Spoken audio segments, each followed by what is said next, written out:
Hey everyone, it's Joe from greenlightsound.com, and today we've got a look at a new plugin from Waves, a new modulation plugin called Kaleidoscopes, which basically has two modulation effects engines for phase and amplitude modulations that can be run in parallel or in series, and a trigger section down at the bottom for the modulators.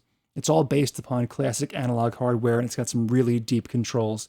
And it bears a little bit of explanation about modulation effects in general, so I'm just going to go through the four that are included here. We've got a phaser. If you look at effect 1 here, a phaser splits the input signal and applies an all-pass filter to the second signal. Mixing these two signals causes phase differences, and that's how you get the phasing sound. A flanger splits the input signal again, but it delays the second signal and modulates it. And mixing those two signals together causes certain frequencies to be in and out of phase, resulting in that kind of classic flanger sweeping sound. Chorus mixes a signal with a delayed copy of itself, or more than one delayed copy sometimes, which is modulated by an LFO to get that sort of shimmery or watery chorus sound. And tremolo is modulation based upon amplitude or volume changes. Those are our four different effects types.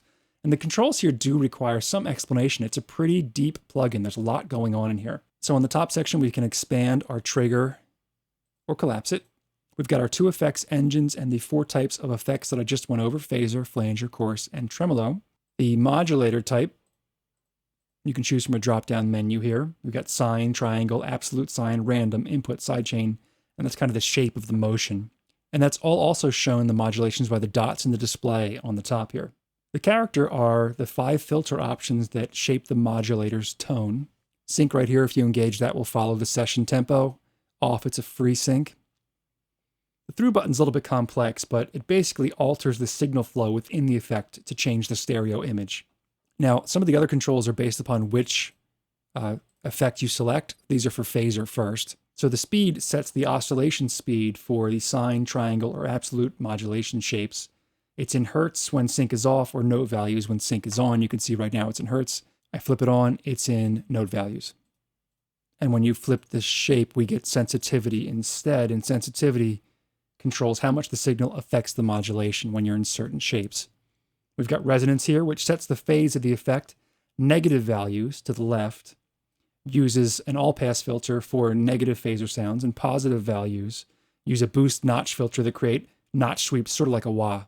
We've got a width knob to control the stereo image, a mix knob, which in serial mode controls the wet-dry level feeding the second processor, and in parallel mode, it's actually not a mix knob, but a level knob. Depth in the middle controls the oscillation range, how far up or down it's going. We've got high pass and low pass filters for the effect output. And over here, we've got an all pass filter section. The min is the minimum frequency of the phaser sweep. Maximum is the maximum frequency of the phaser sweep. And the Q is the Q value of that all pass filter. If you switch the effect to flanger and chorus, we get some different controls in here. One being feedback, the second knob right here. Feedback controls the amount of audio returned or fed back into the modulator. And we've got this manual depth slider right below the depth knob. And that's the amount of pure delay added to the copied signal, changing the tonality at the point the sweep is active. So the flanger's comb effect occurs at lower frequencies as the manual depth increases. And we'll mess with that later and you'll hear it in action. If you switch to tremolo, you basically just have some controls grayed out, but mostly the same as the phaser. Down in the trigger section, we've got some more different controls here. There are different trigger types. We've got off, which is off, of course. Simple. Simple is triggered when the signal passes the threshold and it just stays on. Retrigger is the modulation is triggered when the signal crosses over the threshold, but the modulation is shut off when it's below that threshold. And one shot is the modulation turns on when the signal's above the threshold, and it stops after it completes its determined path, its phase. The two types here, we've got rhythm and energy. Rhythm uses detected transients to trigger the signal. Energy is kind of like a gate. When the signal's above the threshold, it triggers the effect. Listen will solo the detected signal for the trigger section. We've got master, which assigns that trigger as a priority over the other trigger.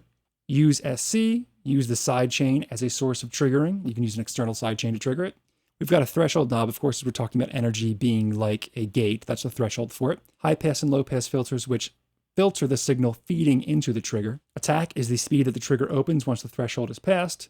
Length is going to be highlighted depending on which you choose up here. Length is the amount of time the trigger will remain open, kind of like a release on a compressor.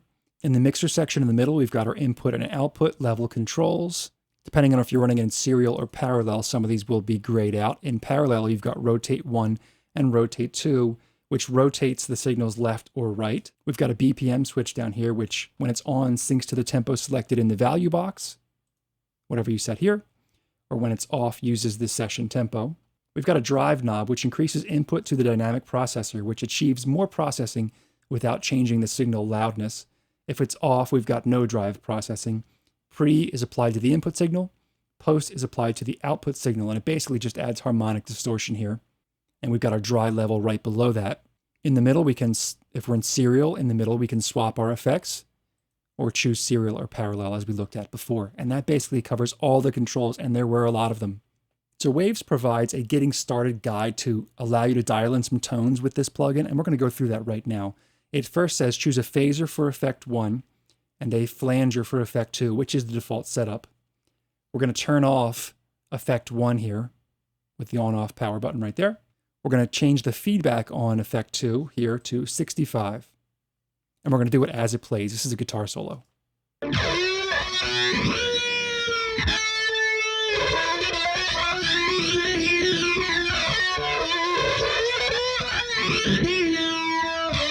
Now we're going to toggle through these different character settings. You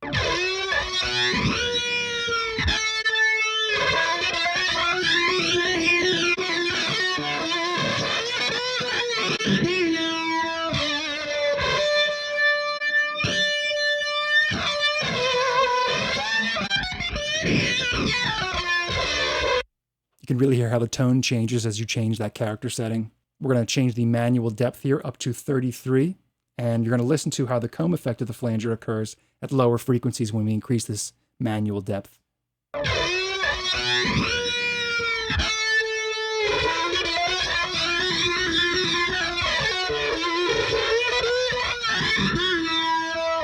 going to move the depth down to 13.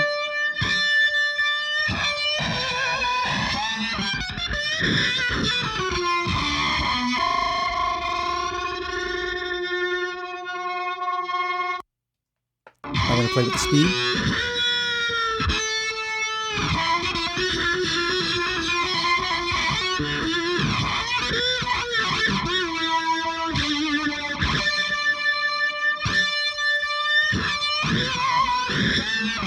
Then we're going to stick with these same settings, but now go on to the chorus.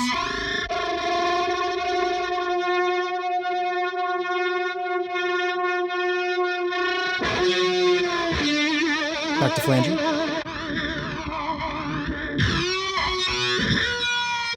Chorus. Now let some drive.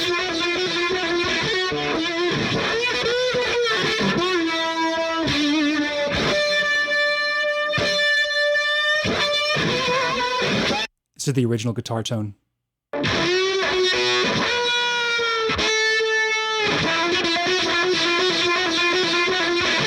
And with Kaleidoscopes.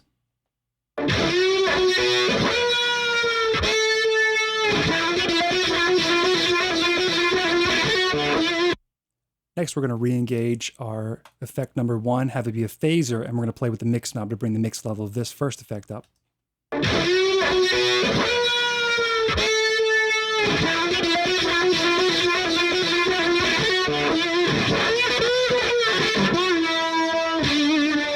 Play with the depth.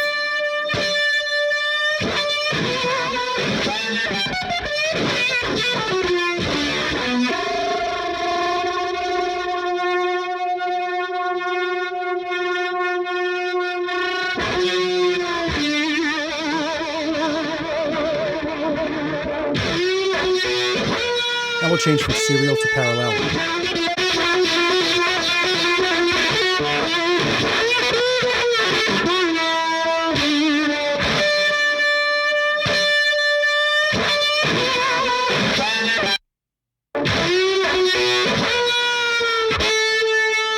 There's a dry level.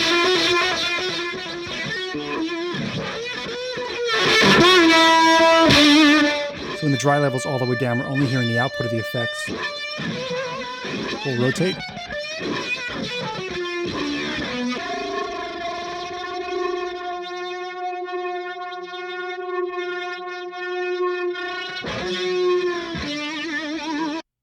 Next, we'll take these level controls, boost them up for each effect.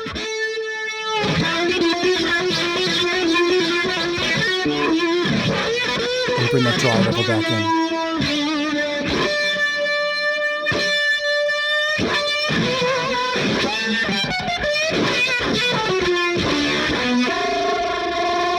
And again, here's where we came from.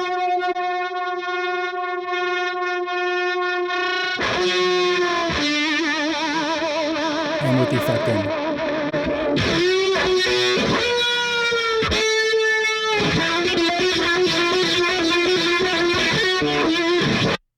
Next, we'll check it out with some guitar-specific presets. Guitar, flange.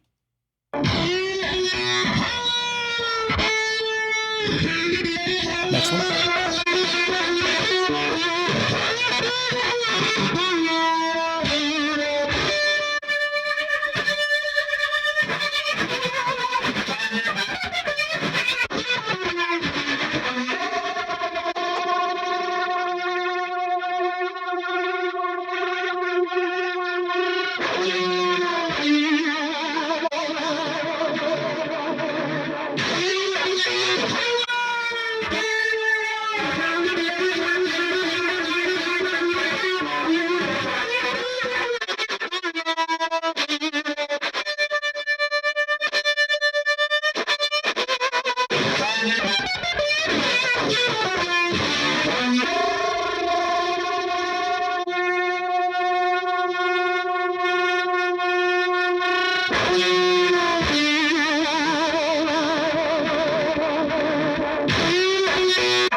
So you can hear you get a huge amount of modulated sounds out of this.